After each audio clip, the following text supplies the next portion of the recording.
In this video, we're computing a pretty tricky limit. It's the limit as x goes to 2 of 1 over square root x minus 1 over square root 2, all divided by x minus 2. Now, right now, my calculus students are just being introduced to limits, and I put this problem on a quiz last week, and the whole point was just to navigate all the algebraic complexities of computing this limit and just getting a number out of it. But for those of you with a little more calculus experience, you may recognize that this limit actually represents a derivative, in other words, a slope of a tangent line, and that's what we're seeing in the animation over there on the right.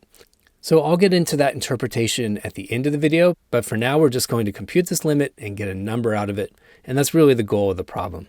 So the first thing I want to point out before we start doing any algebraic manipulations here is that direct substitution, in other words, replacing x with 2, is not going to work, and that's because we have an x minus 2 in the denominator.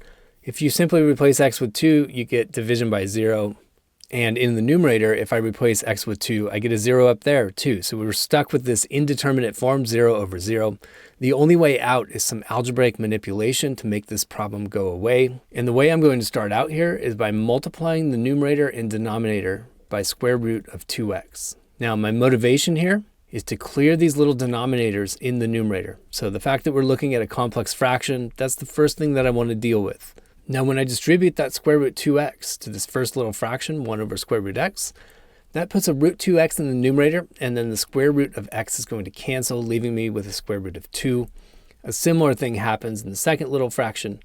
That puts a root 2x in the numerator, and the square root of 2 cancels, leaving me with a square root of x. So here's our next step in the problem. And you want to remember that this is still a limit. We should write limit as x goes to 2 out in front. And that first term in the numerator has simplified to square root 2. The second term is a square root x. Now in the denominator, we had a factor of x minus 2. And now we've tacked on a factor of square root 2x. Now at this point, I have a difference of 2 square roots sitting in the numerator, and I realize the conjugate is the right tool to use here. In other words, I'm going to multiply the numerator and denominator by square root 2 plus square root x. And what I'm doing there is intentionally building a difference of 2 squares. In other words, I know that when I multiply these two binomials in the numerator, the cross terms are going to cancel.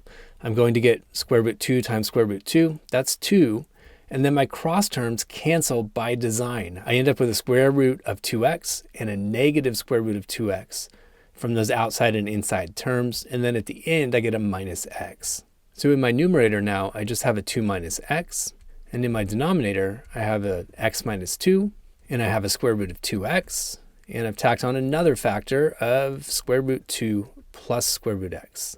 And now I see another common algebra trick. I have a 2 minus x in the numerator, and I have an x minus 2 in the denominator. Well, if I factor a negative 1 out of a difference, it just reverses the order of that difference. In other words, this numerator is really just negative 1 times x minus 2. So then the x minus 2's are going to cancel, leaving me with a negative 1 in the numerator. So now I'm left with this negative 1 up in the numerator, and I have a square root 2x, square root 2 plus square root of x in the denominator.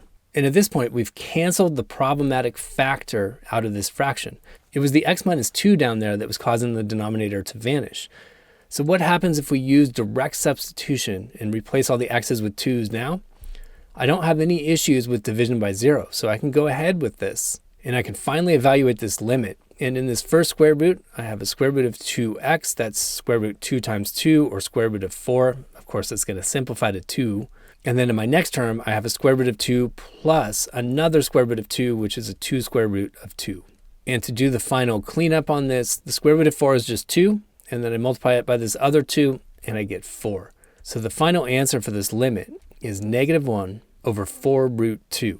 So there's the numerical answer to the problem, and if you're one of my students and that's the number you got on the quiz last week, then you got full credit. But like I mentioned at the beginning of the video, there's a deeper geometric interpretation here, and that's actually what we're moving into next in our calculus course. And the key to understanding what's going on here is to recognize when I look in this limit, that's just a function f of x equals 1 over square root x evaluated at some arbitrary point x. Over here in my second term, I have the same function evaluated at x equals 2. So I have an f of x minus f of 2, and then in the denominator, that's an x minus 2. Well, hopefully you can recognize this as a rise divided by a run. In other words, that's the slope of a secant line. So in the graph, we're seeing what one specific secant line would look like if we computed the slope, but we're taking the limit as x goes to 2. So that's what we're doing in the animation now. And as that right-hand point, x, gets closer and closer and closer to 2, those secant lines are becoming closer and closer to a tangent line. So when x finally becomes arbitrarily close to 2, we've determined the slope of a tangent line to the function 1 over square root x at x equals 2. If you enjoyed this video or at least found it useful, check out another one by clicking one of the links on the left, or click the Zach's Lab logo on the right to explore dozens of physics and math playlists. As always, you can leave your questions, comments, and requests in the comments section below, and I'll get back to you within 24 hours. Thanks for watching Zach's Lab, and best of luck on your math and physics journey.